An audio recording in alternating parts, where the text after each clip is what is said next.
Saint Francis of Assisi पाक माँ Catholic कलीसिया में मौजूदा मुकद्दसीन में से सबसे ज़्यादा मशहूर हैं।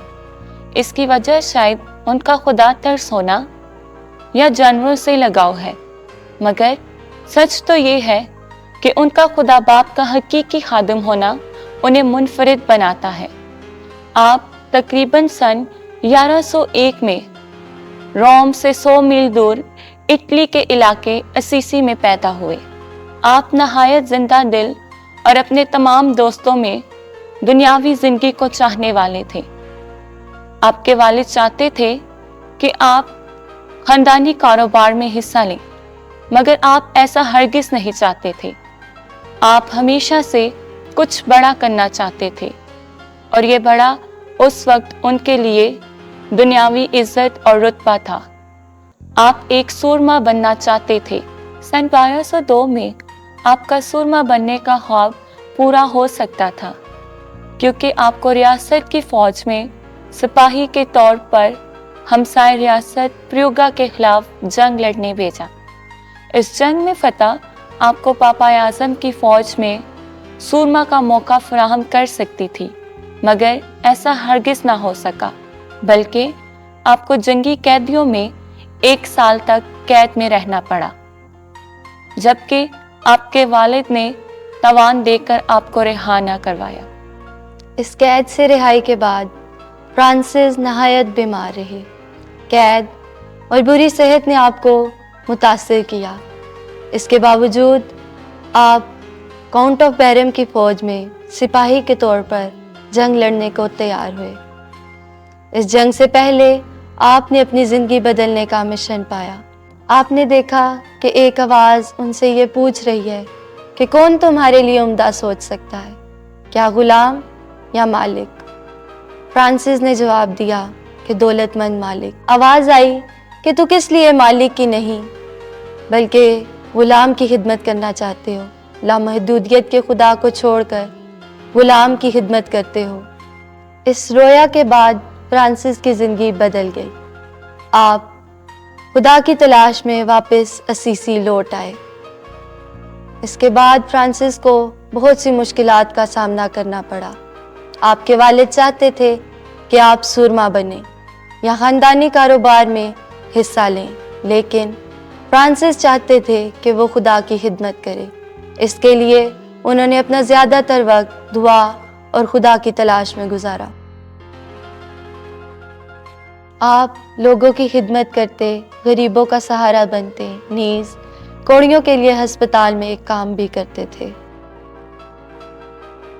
आपका इख्तलाफ अपने वालिद से इस कदर बढ़ गया कि आप 1206 में 25 साल की उम्र में असीसी के बिशप के रूबरू अपनी सारी जायदाद अपने वालिद को वापस देकर मुकम्मल तौर पर अपनी ज़िंदगी को खुदा के सुपुर्द कर दिया। गरीबी, दुआ और खिदमत में एक नई ज़िंदगी का आगाज़ किया। आगाज़ में आपको लोगों ने दीवाना समझा, मगर आपकी पाक दिली और खुदा से मोहब्बत ने कुछ लोगों का दिल जीत लिया और वो आपके शागिर्द बन गए। आप और आपके शागिर्द खुदा के साथ ताल्लुक़ कायम करने लगे। बेसहारों की खिदमत करना, कोड़ियों की खिदमत करना और पुराने चर्चेस की मुरम्मत करने में वक्त गुजारने लगे। 1209 में ये जमात 12 लोगों तक पहुंची।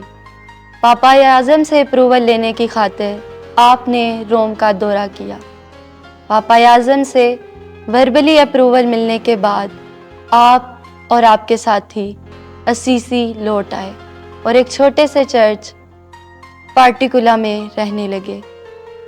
इसके बाद आप ब्रदर फ्रांसिस और उनके साथियों ने अपनी मिशनरी खिदमत का आगाज़ किया।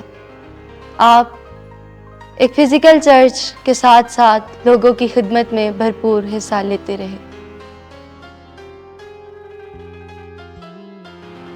अगले 10 सालों में ऑर्डर ऑफ प्रायर माइनर 12 से बढ़कर 5000 तक पहुंच गए। आप तमाम यूरोप में फैल गए और लोगों पर अपनी खिदमत से असरअंदाज होने लगे। 1223 में पापा आज़म ने اس جماعت کو مکمل منظوری دے دی اور رول آف پرائر مائنر تحریری طور پر نام دے دیا گیا۔ 1224 میں 14 دن کی ریٹریٹ کے دوران مقدس فرانسس کو مسیح یسوع کے واضح زخم سٹگمیٹا ان کے دونوں ہاتھوں اور پاؤں اور دل پر ظاہر ہوئے۔ آپ کے یہ سال قطعاً مشکل تھے، لیکن آپ ان سال کے دوران خدا سے اور مضبوط ترین رشتہ بناتے گئے۔ 4 اکتوبر 1226 میں طویل علالت کے بعد مقدس فرانسس اپنے بردرز کے ہمراہ پارٹیکولا میں وفات پا گئے۔ یہ وہی جگہ تھی جہاں سے آپ نے اپنی خدمت کا آغاز کیا تھا۔ ان کی وفات کے 2 سال بعد پوپ گریگری نہم نے آپ کو مقدس ہونے کا درجہ دیا۔ آپ جانوروں سے پیار کرنے والے اور خاندانی کاروبار کرنے والے اور سلامتی کے مربی مانے جاتے ہیں۔ آپ کا مشہور قول ہے کہ خداوند خدا اپنے آپ کو ہمیں ایسے پیش کرتا ہے جیسے باپ اپنے بچوں کو اپنا آپ پیش کرتا ہے۔